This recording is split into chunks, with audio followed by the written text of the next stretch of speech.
तो हम क्या पढ़ रहे थे, पैसिव वॉइस। तो कुछ इंपॉर्टेंट रूल्स चल रहे थे, तो कितने रूल्स बता दिए अभी तक आपको? रूल नंबर 2 बताया, अच्छा ये लिखवा दिया। रूल नंबर 4 पे आ जाइए आप। रूल नंबर 4, टॉपिक क्या चल रहा है अपना? Passive voice. वॉइस मतलब पैसिव वॉइस। तो रूल नंबर 4 लिखिए, एक्टिव वॉइस जिस फॉर्म में आता है, एक्टिव वॉइस जिस फॉर्म में आता है उसी फॉर्म में उसका पैसिव वॉइस बनाया जाता है। एक्टिव वॉइस जिस फॉर्म में आता है उसी फॉर्म में उसका पैसिव वॉइस बनाया जाता है। उसी फॉर्म में उसका पैसिव वॉइस बनाया जाता है, क्योंकि पैसिव वॉइस ट्रांसफॉर्मेशन का ही एक प्रकार है,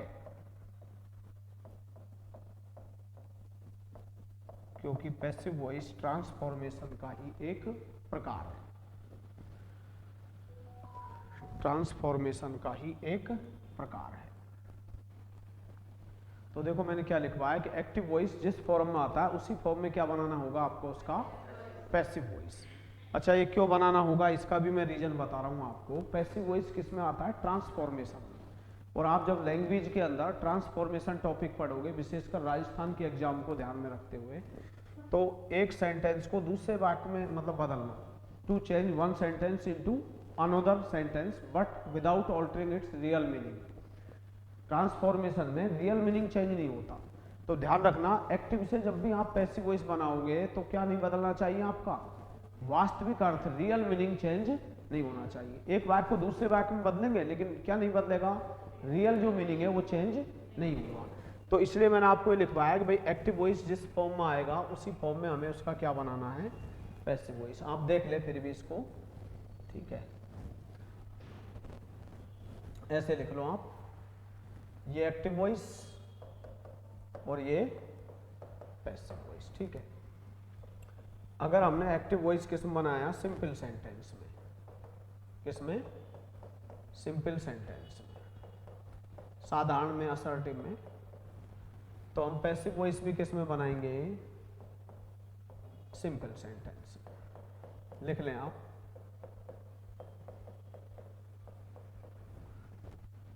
यदि एक्टिव वॉइस हम किस में बनाएंगे? Negative sentence. किस में? Negative sentence.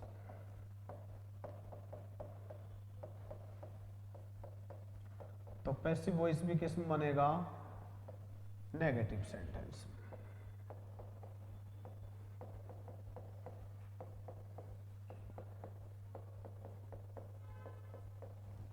ठीक है। यदि हम एक्टिव वॉइस किस में बनाएंगे? इंटरोगेटिव में दिया हुआ है, सॉरी, अगर हमारा एक्टिव वॉइस किस में दिया हुआ है? इंटरोगेटिव सेंटेंस में।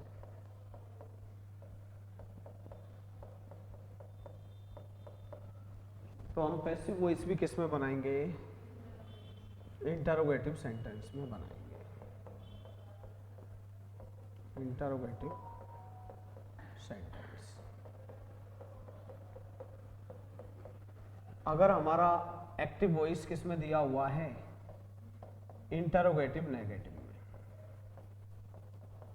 इंटरोगेटिव नेगेटिव सेंटेंस में।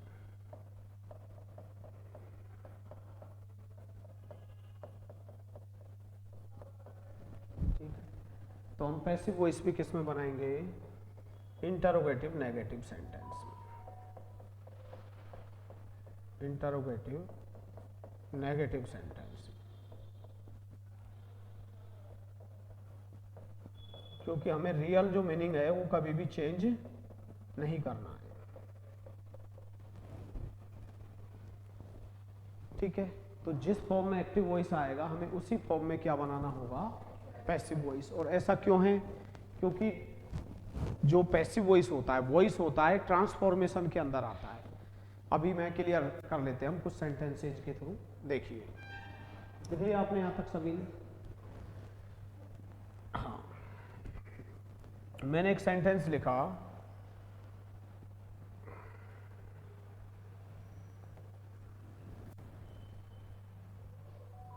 एक बस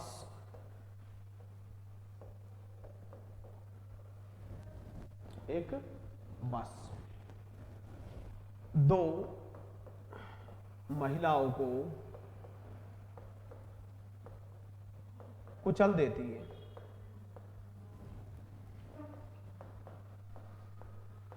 अब सिंपल सी बात है, अब मैं यूं तो कहूंगा नहीं, इसका पॉजिटिव है तो पॉजिटिव में ही हमें बनाना होगा। प्रेजेंट सिंपल टेंस मैंने आपको पढ़ाया है, मैंने क्या लिखवाया है कि भाई एक बस होती है जो कि दो महिलाओं को कुचल देती है। तो इंग्लिश में सबसे पहले किसका स्थान होता है, सब्जेक्ट का। तो अब बस, एक बस, कुचलने की अंग्रेजी ड्राइव ओवर होती है, ठीक है, रन्स ओवर। एक बस कुचल देती है, किन्हें कुचल देती है, दो महिलाओं को, तो टू वीमेन, ठीक है, दो महिलाओं। अब जब एक्टिव वॉइस से हम पैसिव वॉइस बनाएंगे तो सब्जेक्ट कहां जाएगा, ऑब्जेक्ट के स्थान पर, और ऑब्जेक्ट कहां जाएगा। अब आपको पता है मैं इस बात को कैसे कहूंगा कि दो महिलाओं को एक बस के द्वारा कुचल दिया जाता है,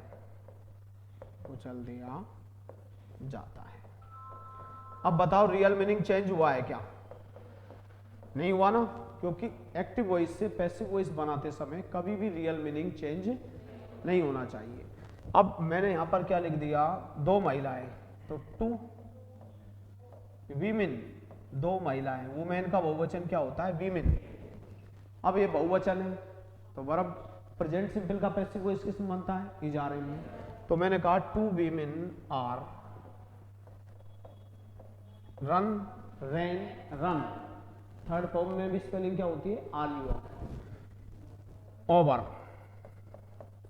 ये देखो फ्रेजल वर्ब है, ये नहीं आप ओवर को हटा दें, ये इसके साथ जुड़ा हुआ है। दो महिलाओं को कुचल दिया जाता है बाय अ बस, किसके द्वारा, तो लैंग्वेज किस में हो गई। तो मैंने आपसे क्या कहा कि जब हम एक्टिव वॉइस से पैसिव वॉइस बनाएंगे तो सेंटेंस का रियल मीनिंग चेंज नहीं होना चाहिए। यानी एक्टिव वॉइस सिंपल में है तो पैसिव वॉइस भी हमें किस में बनाना होगा, सिंपल में। तो देखो मैंने एक्टिव वॉइस लिख दिया, ये सिंपल में है, तो ये पैसिव वॉइस होगा। लिख लें आप, एक बार नोट डाउन कर लेंगे।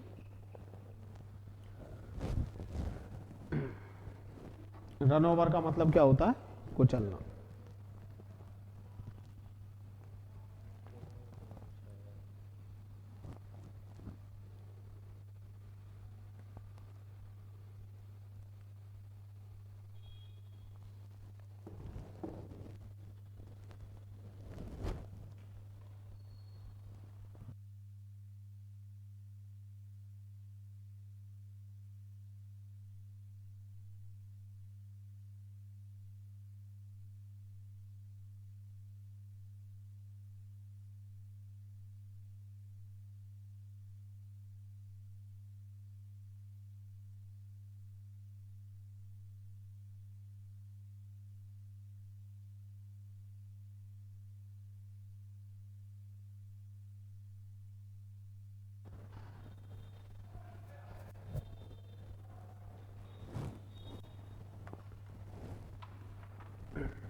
लिख लिया सभी ने, ठीक है। अब हम बात करते हैं, सभी ने लिख लिया ना। अब मैंने एक सेंटेंस लिखा, दूसरा सेंटेंस नेगेटिव में ले लेते हैं हम।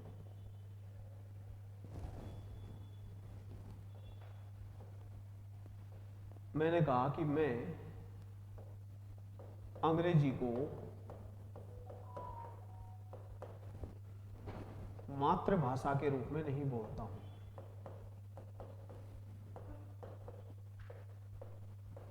नहीं बोलता हूं। अब सेंटेंस कैसा हो गया? नेगेटिव। अब अगर मैं इसका पैसिव वॉइस ऐसे बना दूंगा कि अंग्रेजी को मेरे द्वारा मातृभाषा के रूप में बोला जाता है, तो आपने तो रियल मीनिंग चेंज कर दिया। मैं तो ये कह रहा हूं, तो कभी भी पैसिव वॉइस में, तभी तो मैं कह रहा हूं एक्टिव वॉइस नेगेटिव में है तो पैसिव वॉइस भी किस में बनेगा, और यदि इंटरोगेटिव में है तो हमको पैसिव वॉइस भी किस में बनाना है? इंटरोगेटिव में। तो मैंने कहा कि आई डू नॉट स्पीक, मैं नहीं बोलता हूं। क्या नहीं बोलता हूं? English. I do not speak English as a mother tongue, एक मातृभाषा के रूप में। अब मुझे इसका क्या बनाना है? Passive voice. तो मैं यही तो कहूंगा कि अंग्रेजी मेरे द्वारा एक मातृभाषा के रूप में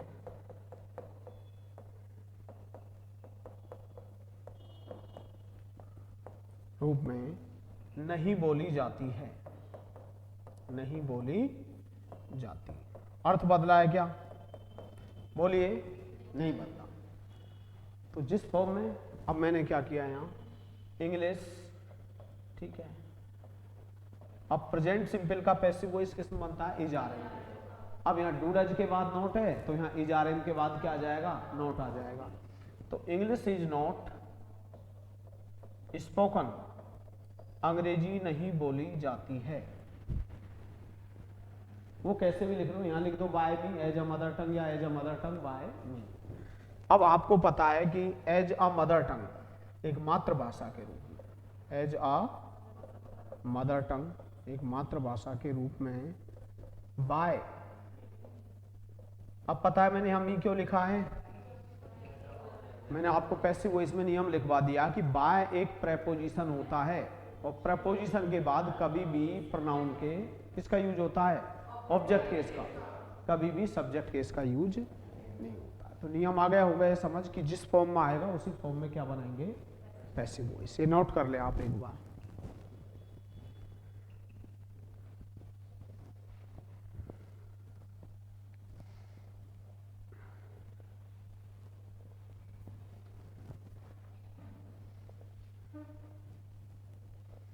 English is not spoken as a mother tongue by me, मेरे द्वारा अंग्रेजी को एक मातृभाषा के रूप में नहीं बोला जाता है।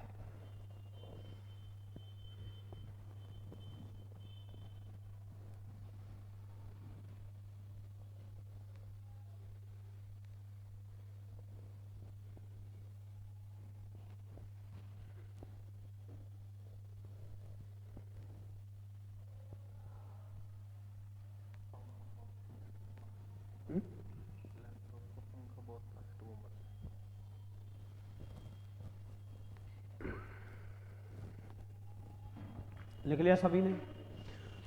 अब मैंने थर्ड सेंटेंस लिया, फिर हम आगे नेक्स्ट रूल देखेंगे। मैंने कहा कि क्या वह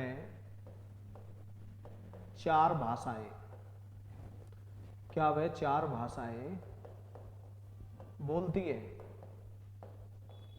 इंटरोगेटिव सेंटेंस हो गया। आपको मैंने बहुत अच्छे से पढ़ाया था कि शुरू में क्या आता है, तो इंग्लिश किससे बनाते हैं? हेल्पिंग वर्ब को शुरू में रखकर बनाते हैं। तो तायती आ रहा है, प्रेजेंट सिंपल टेंस है तो डज आएगा। Does she speak, speak means बोलना। डज सी स्पीक 4 लैंग्वेजेज, क्या वह 4 भाषाएं बोलती हैं? ठीक, तो पता है यहां तो मैंने डज किसकी वजह से लिखा है? सी की वजह से। अब यहां सी की जगह क्या आने वाला है? 4 भाषाएं। तो हेल्पिंग वर्ब क्या आएगी? आर। तो अब मैं इसका पैसिव वॉइस में यही तो कहूंगा कि क्या चार भाषाएं, क्या चार भाषाएं उसके द्वारा बोली जाती हैं, बोली जाती है। इज नहीं आएगा, ये बेवकूफ़ी नहीं करेंगे हम। चार भाषाएं हैं तो यहां पर क्या करेंगे, आर, जिस फॉर्म में एक्टिव वॉइस उसी फॉर्म में passive voice. Are four languages, क्या चार भाषाएं स्पोकन बोली जाती हैं बाय, सी का क्या हो जाएगा, हर। देख लें आप, समझे नहीं समझे?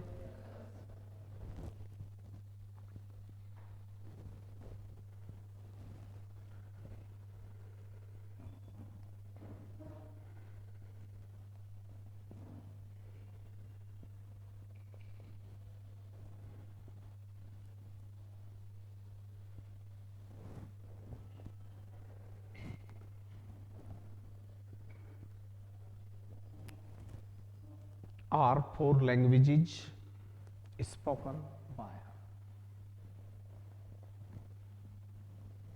लिख लिया सभी ने? नेक्स्ट रूल लिख लेंगे अब आप, रूल नंबर 5। फिर मैं आपको बनाना सिखाऊंगा एक एक टाइप। रूल नंबर 5,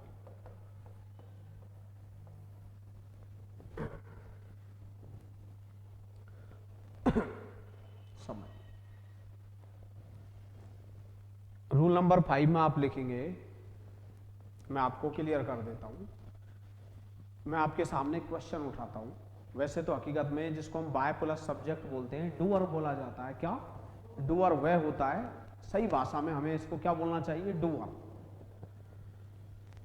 तो मैं आपके सामने क्वेश्चन रखता हूं कि क्या पैसिव वॉइस में हमेशा बाय प्लस सब्जेक्ट का आना जरूरी है, नहीं बाय के साथ डूअर का आना जरूरी है? नहीं। बहुत सारे वाक्य कैसे होते हैं, मैंने कहा भारत में हिंदी बोली जाती है, Hindi is spoken in India, यहाँ बाय प्लस सब्जेक्ट नहीं दे रखा, लेकिन फिर भी लैंग्वेज किस में है, पैसिव वॉइस में। मेरी साइकिल चोरी हो गई, my bicycle has been stolen. तो देखिए कुछ अनइम्पोर्टेंट सब्जेक्ट होते हैं, कैसे होते हैं, जैसे anyone, someone, somebody, nobody, everyone. अगर एग्जामिनर दे तो यूज कर सकता है, ठीक है। अब मैंने कहा कि भाई पुलिस ने 4 अपराधियों को गिरफ्तार कर लिया है, पुलिस ने 4 कुख्यात अपराधियों को गिरफ्तार कर लिया है, तो मैं यही कहूंगा 4 कुख्यात अपराधियों को गिरफ्तार कर लिया गया है, तो सबको पता है, ठीक है। It is known to everyone. क्या चीज पता है कि भाई गिरफ्तार किसके द्वारा किया जाता है, पुलिस के द्वारा, ठीक है। बाकी का अगर एग्जामिनर ने दे रखा है तो ठीक है, नहीं हमको इनका यूज नहीं करना है, ठीक है। तो रूल नंबर 5 में लिख लें, एक्टिव वॉइस से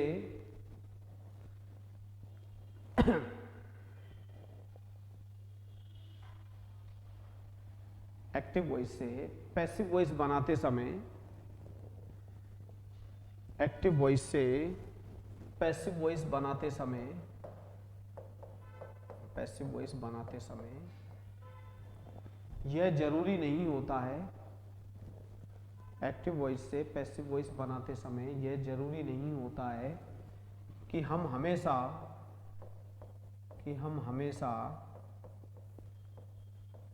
बाय प्लस डूअर यानी बाय प्लस सब्जेक्ट का प्रयोग करें। वैसे तो डूअर बोलते हैं। एक्टिव वॉइस से पैसिव वॉइस बनाते समय यह जरूरी नहीं होता है कि हम हमेशा बाय प्लस किसका प्रयोग करें, सब्जेक्ट का प्रयोग करें।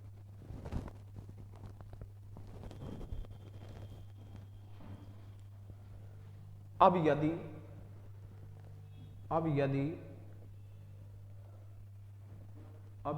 एक्टिव वॉइस के अंतर्गत, अब यदि एक्टिव वॉइस के अंतर्गत सब्जेक्ट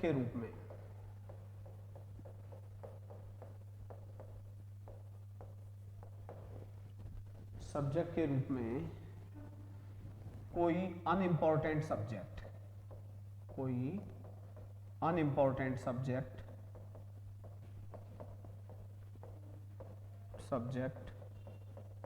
जैसे कि someone, anyone, somebody, nobody, no one, everyone, everybody, police, people। अब यदि सब्जेक्ट के रूप में कोई unimportant subject like someone, anyone, somebody, nobody, no one, everyone, everybody, police, people, something, nothing, etcetera इत्यादि इत्यादि दिए हुए हैं, इत्यादि दिए हुए हैं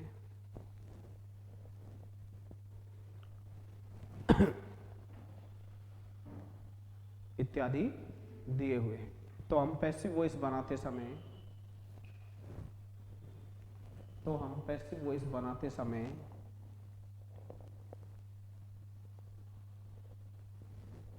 इनका प्रयोग नहीं करते हैं। तो हम पैसिव वॉइस बनाते समय इनका प्रयोग नहीं करते हैं। तो हम पैसिव वॉइस बनाते समय इनका प्रयोग नहीं करते हैं। ठीक है, मैंने कहा कि भाई एक सेंटेंस देखते हैं हम। ठीक है, पीपल स्पीक, लोग बोलते हैं। ठीक है, पीपल स्पीक इंग्लिश, लोग अंग्रेजी बोलते हैं। All over the world, all over the world, लोग संपूर्ण संसार में अंग्रेजी बोलते हैं। ये लिखा मैंने। अब सबको पता है, it's known to everyone, it's totally obvious to all that language is spoken by people. तो सबको पता है कि भाषा किसके द्वारा बोली जाती है, लोगों के द्वारा। तो here the given subject is people and that is not important. ठीक है, it is considered as an unimportant subject when we are going to construct any passive voice. ठीक है, हम कोई पैसिव वॉइस बनाने जा रहे हैं तो ये कोई अनइम्पोर्टेंट सब्जेक्ट में। अब आपको यहाँ कोई जरूरत नहीं है, डायरेक्ट बना दो आप। पैसिव वॉइस में क्या बना देंगे, इंग्लिश इज स्पोकन, अंग्रेजी बोली जाती है। English is spoken all over the world, संपूर्ण संसार में। तो ऐसा नहीं है कि हम पैसिव वॉइस बनाते समय हमेशा किसका यूज करें, सब्जेक्ट का यूज करें। ठीक है, अब मैंने एक वाक्य लिख दिया और मुझसे किसी ने कहा भाई अंग्रेजी बनाइए कि मेरी घड़ी चोरी हो गई है, मेरी घड़ी चोरी हो गई है। प्रेजेंट परफेक्ट टेंस है, काम पूरा हो चुका है। मैं कह रहा हूं कि मेरी घड़ी चोरी हो गई है। अब चोरने वाला कौन है, कौन है चोरने वाला, कोई नहीं। इसका मतलब किसी के द्वारा तो अनइम्पोर्टेंट ही है, हमको पता तो है ही नहीं कि भाई चोरी किसने की है। तो हमको यहाँ बाय समवन समबॉडी लिखने की जरूरत नहीं, आपने डायरेक्ट इंग्लिश बना दी। My watch has been stolen.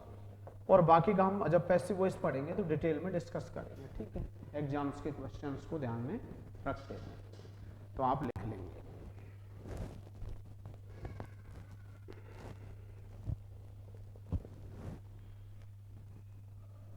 My watch has been stolen.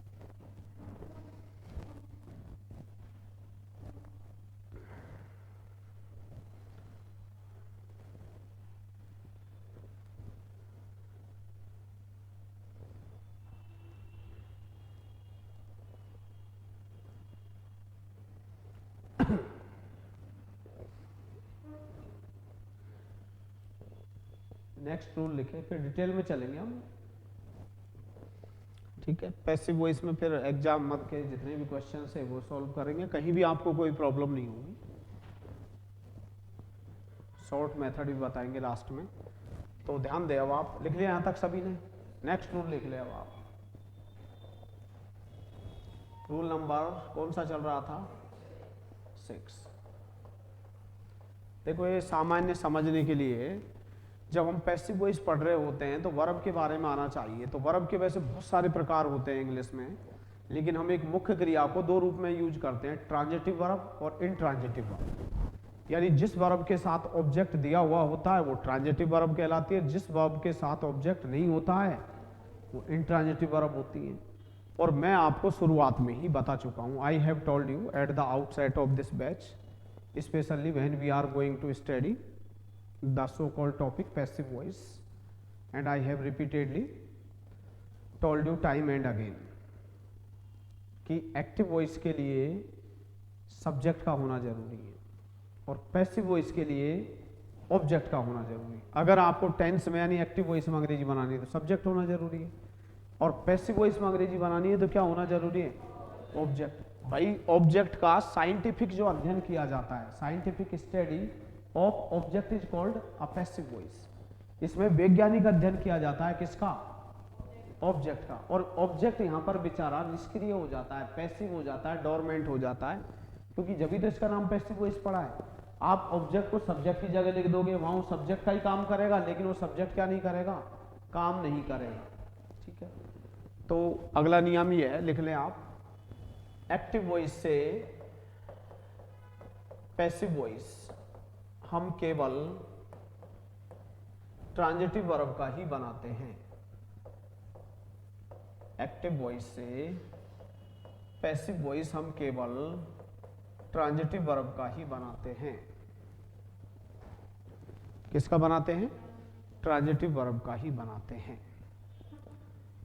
Intransitive verb का पैसिव वॉइस नहीं बनता है।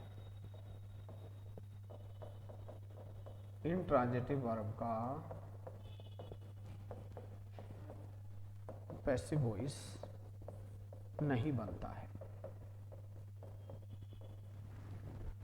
तो मैंने कहा कि एक्टिव वॉइस से पैसिव वॉइस हम केवल ट्रांजिटिव वर्ब का ही बनाते हैं, इनट्रांजिटिव वर्ब का पैसिव वॉइस नहीं बनता है। ठीक है, देखो ये तो नॉलेज के लिए, एक आप बार कोई आप टीचर की एग्जाम दे रहे हो और वहां पर दे दिया कि सी प्लेज, ठीक है, अब क्या इसका पैसिव वॉइस बन जाएगा? क्यों नहीं बनेगा? Intransitive verb. और पैसिव वॉइस बनाने एक्टिव से पैसिव वॉइस बनाने के लिए ऑब्जेक्ट का होना मैंडेटरी है। किसका होना जरूरी है? ऑब्जेक्ट का होना बहुत जरूरी है, मैंडेटरी है, क्योंकि बिना ऑब्जेक्ट के हम क्या नहीं बना सकते। तो आप ये बता देना कोई अगर ऐसा सेंटेंस दे दे कि this sentence can not be changed into passive voice because this sentence is in the form of intransitive verb. ठीक है, ये नॉलेज के लिए। बाकी का अगला नेक्स्ट नियम लिख लेंगे आप।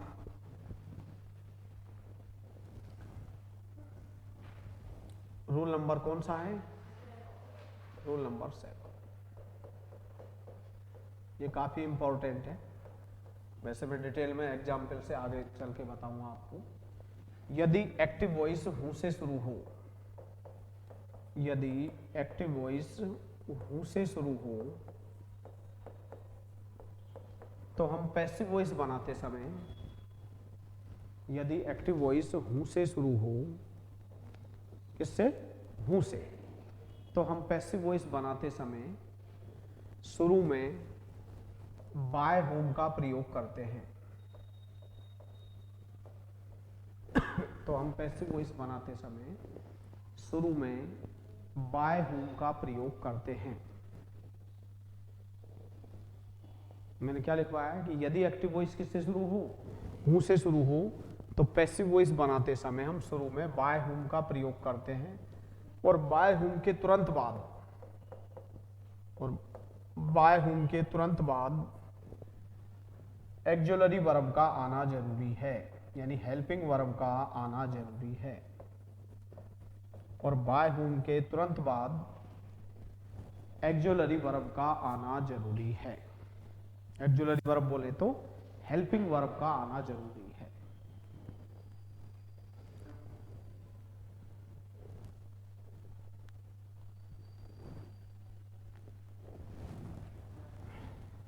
कि आगे चल के हम डिस्कस करेंगे कि ऐसा क्यों होता है। मैं आपको रीजंस बताऊंगा, रटवाऊंगा नहीं कहीं भी।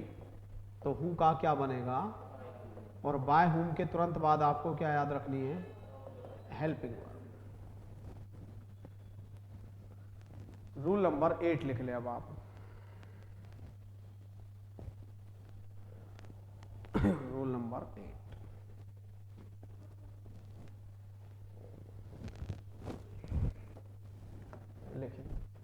लिख लिया सभी। यदि एक्टिव वॉइस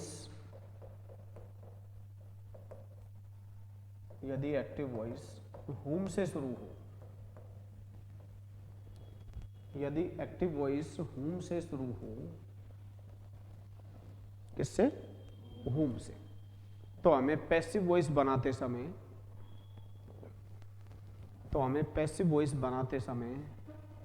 शुरू में हु का प्रयोग करना चाहिए।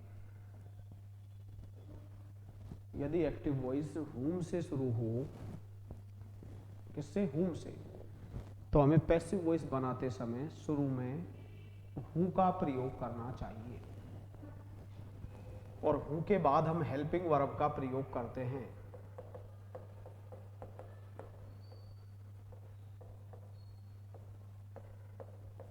और हु के बाद हम किसका प्रयोग करते हैं, हेल्पिंग वर्ब का प्रयोग करते हैं।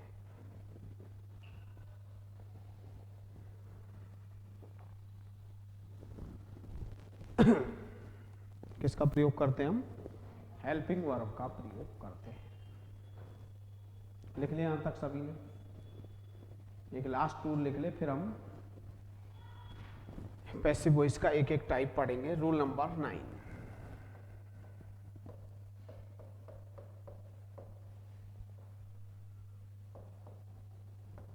किसी भी परफेक्ट कंटिन्यूअस टेंस, किसी भी परफेक्ट कंटिन्यूअस टेंस, किसी भी परफेक्ट कंटिन्यूअस टेंस तथा future continuous tense, future continuous tense,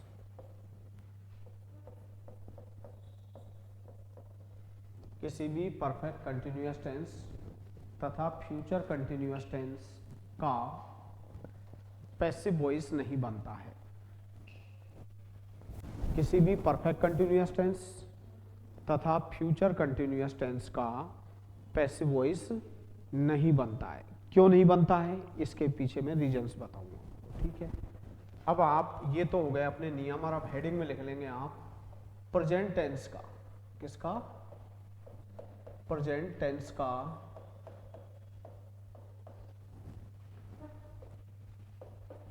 active voice से पैसिव वॉइस बनाना। प्रेजेंट टेंस का एक्टिव वॉइस से पैसिव वॉइस बनाना। ठीक है, तो सबसे पहले हम यहां देखेंगे, इधर आ जाइए।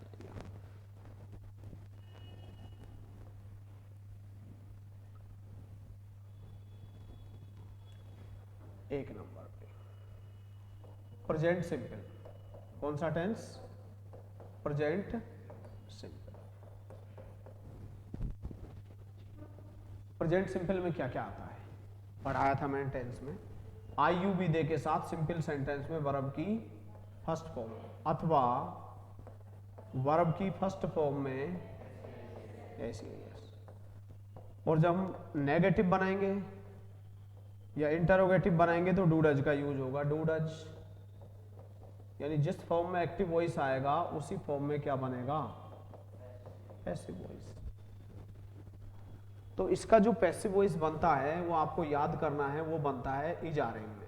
किसमें, और मेन वर्ब की, क्योंकि पैसिव वॉइस में हमेशा मेन वर्ब की अगर नेगेटिव है तो हम भी इजारे के बाद क्या लगा देंगे, नॉट, और मेन वर्ब की थर्ड। लिखे आप एक बार इसे, प्रेजेंट, हाँ PRESENT, ठीक है। आई बिकेम इमोशनल, मैं भावुक हो गया। You can suggest me, I may be mistaken because I am a human being like you and I am not infalliable, sorry infallible, तो anybody can mistake and if I am mistaken you can suggest me, you are welcome, sorry your suggestions are always held।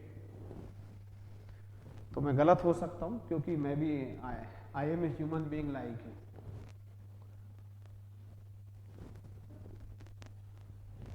and that was happened so by mistake।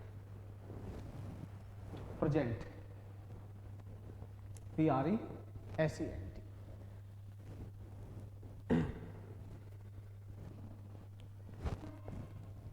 तो present simple tense का अपन क्या बनाएंगे, तो verb की first form में ऐसे आई है, तो इसका वे तो 12 खड़ी है, पास्ट सिंपल का वाज वर्ब बने। एक टेंस सीख लो, एक बार अच्छे से आप पढ़ लो। ग्रामर रीजनिंग होती है एक्चुअल में। Learning grammar is not an uphill task, it is totally facile, even you can teach after joining me without any hesitation और पॉज।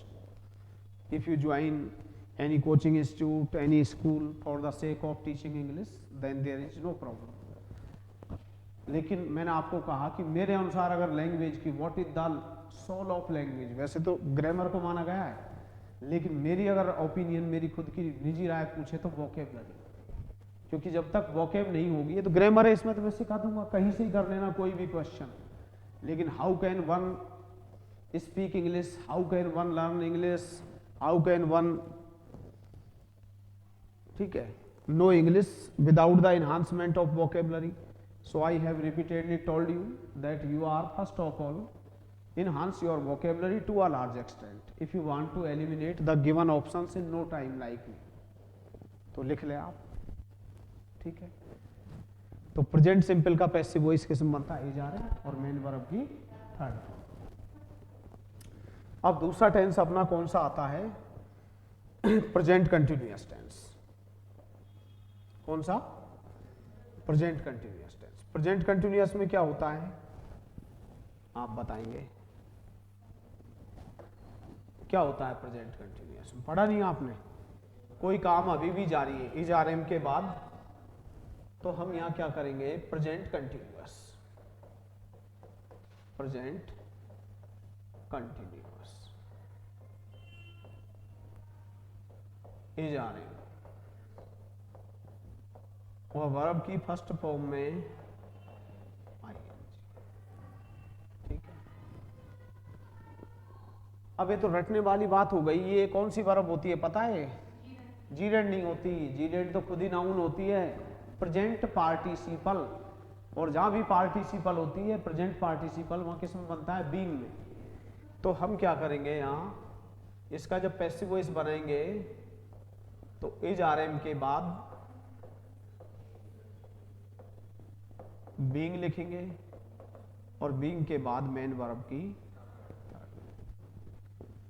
एक मैं आपको लिखवाऊंगा कि हेल्पिंग वर्ब यदि दो वर्ड्स में हो, कितने में, तो नेगेटिव में उनके बीच में नॉट आ जाता है, और इंटरोगेटिव में उनके बीच में क्या आ जाता है, सब्जेक्ट, वर्ब की फर्स्ट फॉर्म में आईएनजी।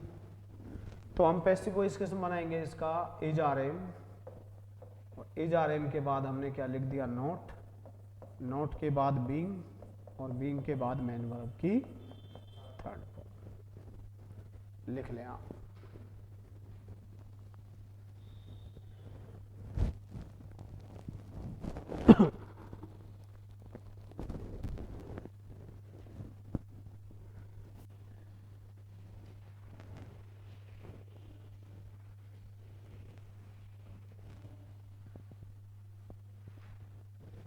लिख लें यहां तक सभी ने,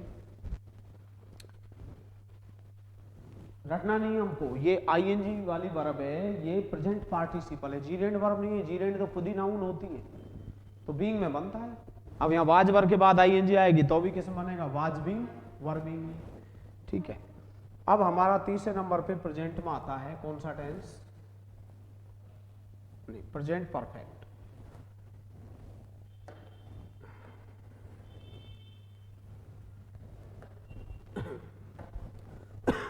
तीसरे नंबर पे हमने लिख दिया प्रेजेंट परफेक्ट, लिख लोगे आप।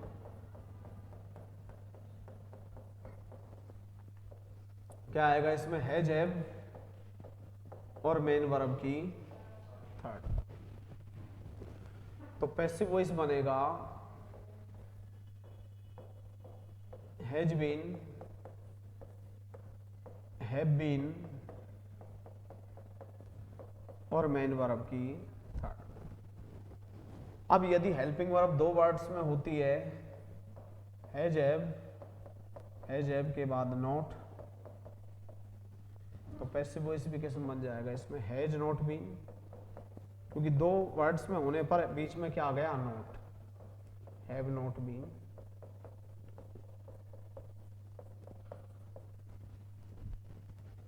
ठीक है, तो बाकी का कल नेक्स्ट क्लास में जितने भी है पैसिव वॉइस के बारे में हम डिटेल में पढ़ेंगे। तो thanks all of you for watching and supporting my YouTube channel.